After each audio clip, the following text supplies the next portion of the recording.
तो अब हमारे साथ प्राइम टाइम में दो खास मेहमान स्टूडियो में हैं। उमुल खेर और जोसेफ के मैथ्यू, इन दोनों ने इस बार यूपीएससी का इम्तिहान पास किया है और ख़ासियत इन दोनों की आप इनकी ज़ुबानी सुनिएगा, इनकी कहानी। मैं आपको बता दूं कि उमुल राजस्थान से हैं, बचपन गुजरा निज़ामुद्दीन के स्लम्स में और स्लम्स से हटाने के बाद त्रिलोकपुरी गए। जब वहाँ पर वो हट गए, 7वीं कक्षा से खुद इन्होंने अपने आप को पढ़ाया है, बच्चों को ट्यूशन्स देकर, और अपनी फ़ीस इन्होंने खुद जमा की और गार्गी कॉलेज में गई, जेएनयू में पीएचडी कर रही हैं। पहले अटेम्प्ट में आईएएस चुनी गई हैं ये। और जोसेफ के मैथ्यू हमारे साथ हैं, ये मेल नर्स हैं एम्स में, all India institute of medical sciences में।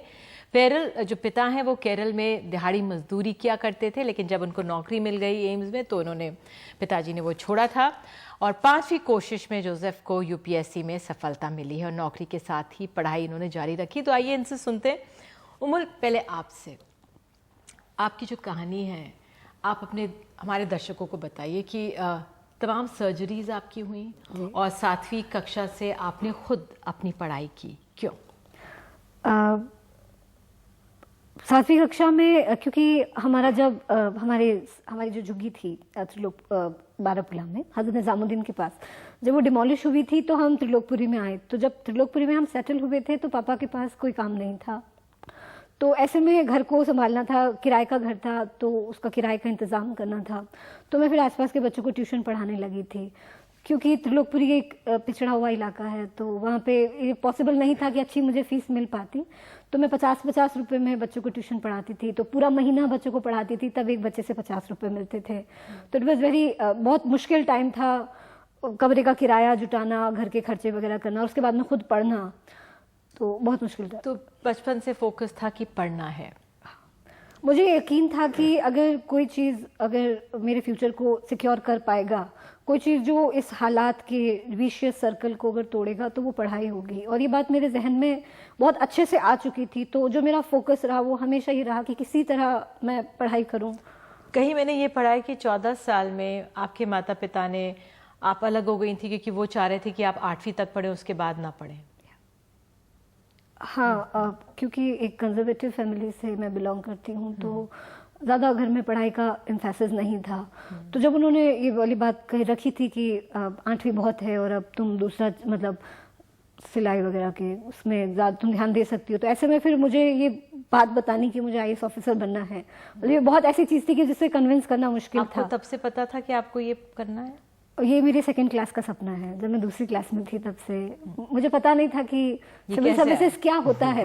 अगर ये पता था कि सिविल सर्विसेज, कैसे पता लगा कि ये सिविल सर्विसेज में जाना है? बचपन में कहानी पढ़ी थी सुभाष चंद्र बोस की, जिसमें था कि उनके पापा ने उन्हें चैलेंज किया था कि सिविल सर्विसेज तुम नहीं कर पाओगे, तो अपने पापा को दिखाने के लिए उन्होंने सिविल सर्विसेज की। बाद में चाहे उन्होंने छोड़ दिया और देश की सेवा की, तो उसने मुझे बहुत ज़्यादा इंस्पायर किया था। तो मैंने कहा अगर ये इतना चैलेंजिंग है तो मैं भी बड़े होकर यही करूंगी। तो वो ये सपना साथ रहा। एक आर्थिक प्रॉब्लम रही, लेकिन फिजिकल डिसेबिलिटीज भी रही और उसको भी आपने खुद पार किया।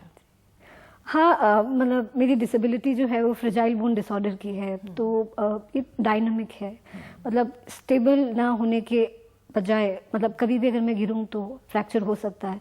तो ऐसे में वो अनसर्टेनिटी, एक तरीके का एक घबराहट रहती थी कि मैं अगर गिर गई तो क्या होगा। और जिस वक्त मैं बैचलर्स में थी तो त्रिलोकपुरी से गार्गी कॉलेज जाने के लिए डीटीसी बसेस का सफ़र जो था वो बहुत ज़्यादा एक तरीके से हमेशा एक डर लगा रहता था कि अगर गिर गई, फ्रैक्चर हुआ तो कौन देखेगा, मतलब कैसे होगा। तो मतलब it was a kind of mental pressure. तो जो हमारे छात्र युवा सुन रहे हैं, हमारी पीढ़ियाँ सुन रही हैं, देखिए किस तरह की मेहनत करनी पड़ती है और किस तरह का जोखिम उठाना पड़ता है और लगन जो हमारे सामने। जोसेफ, मैं आप किससे जानना चाहूँगी, आप all India institute of medical sciences में एक मेल नर्स थे, वो भी मेहनत करके आपको नौकरी मिली होगी, ऐसा नहीं है? केरल से आप आए हैं, केरल के लोगों को माना जाता है कि बहुत अच्छा सेवा भाव उनमें होता है। तो फिर ये सिविल सर्विसेज का ख्याल कब आया, कैसे आया? मैडम, मैं एक्चुअली मेरा पहले प्लान था इधर आके आईएलटीएस लिखना है, अब्रॉड जाना है। जैसे कॉमनली नर्सेस का एम है अब्रॉड जाना है, कोई यूरोपियन कंट्रीज में जाना है। मेरा भी ऐसे एक प्लान था इधर आने, लेकिन इधर आने के बाद एम्स में ज्वाइन किया। मैं इधर तो दिल्ली में सारा सिविल सर्विस का कोचिंग सेंटर से मैं सब देखा है और न्यूज़पेपर में देखा है। मैंने सोचा एक बार ट्राई कर दूं क्या है, कैसे है। ऐसे मैंने 2012 में फर्स्ट अटेम्प्ट दिया। जी। एक्चुअली वो इतना प्रिपेयर नहीं था, ऐसे कोचिंग दिया। वगैरह ली उसके लिए आपने? नहीं, ऐसे थोड़ा न्यूज़पेपर पढ़ा, 2-3 बुक्स से पढ़ा, बस इतना। लेकिन उसमें मुझे पता चला ये अचीवेबल टारगेट है, we can achieve it. Then after that and in that prelims I didn't clear. And थोड़ा हिंदी में कोशिश करिए बोलने का, मुझे कहा जा रहा है कि जो हमारे दर्शक है वो आपको हिंदी में सुनना चाहेंगे। हाँ। एंड प्रीलिम्स के बाद मुझे पता ये सीरियसली कर सकते हैं। इसके बाद मैंने शुरू किया सीरियसली पढ़ाई, एक शॉर्ट कोचिंग ले लिया एक अकेडमी में, क्लासिक आईएएस अकेडमी। उसके बाद साइकोलॉजी के भी किया। ऐसे मैंने अगली बार 2013 में दिया।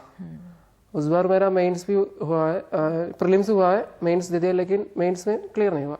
जोसेफ, लेकिन आपके जो माता पिताजी वो मजदूरी करते थे, जो आपको नौकरी मिली उन्होंने छोड़ी, लेकिन जो आपका बैकग्राउंड है वो ऐसा नहीं रहा होगा कि आपको सब सुविधाएं मिली होंगी? नहीं, ऐसे नहीं। लेकिन ये मेरा इंटरेस्ट है, मैं खुद ले लिया ये करना है सेल्स सर्विस। किसी ने फोर्सफुली नहीं किया ये करो, किसी ने फोर्सफुली मेरे को, आपने खुद ने ठाना कि मुझे करना है ये? हाँ, करना है, इसलिए मैंने इतना अटेम्प्ट दिया है। मैं 2014 में दिया, इंटरव्यू तक गया, उस समय नहीं मिला। इसके बाद 2015 पे लास्ट ईयर दिया, उस समय भी मेंस नहीं हुआ। और नेक्स्ट 5th अटेम्प्ट में दे दिया। मतलब मुझे पता था कर सकते और कोशिश कर। अभी ये रिजल्ट आने के पहले भी मैं इस बार प्रीलिम्स आ रहा है ना, उसके लिए भी स्टडी शुरू कर दिया? हाँ, कर दिया। तो ये पढ़ाई कैसे करते हैं आप, ये थोड़ा बताइए। मतलब आपको पता है ना, हमारा ड्यूटी थोड़ा हैवी है, हेक्टिक है, और नर्सेस का काम इतना आसान नहीं है। मेडिकल फील्ड में हम सबसे हैवी वर्क नर्सेस करते हैं, शिफ्ट ड्यूटी है। और हाँ, जब डॉक्टर स्ट्राइक पे जाते हैं आप ही लोग करना पड़ेगा।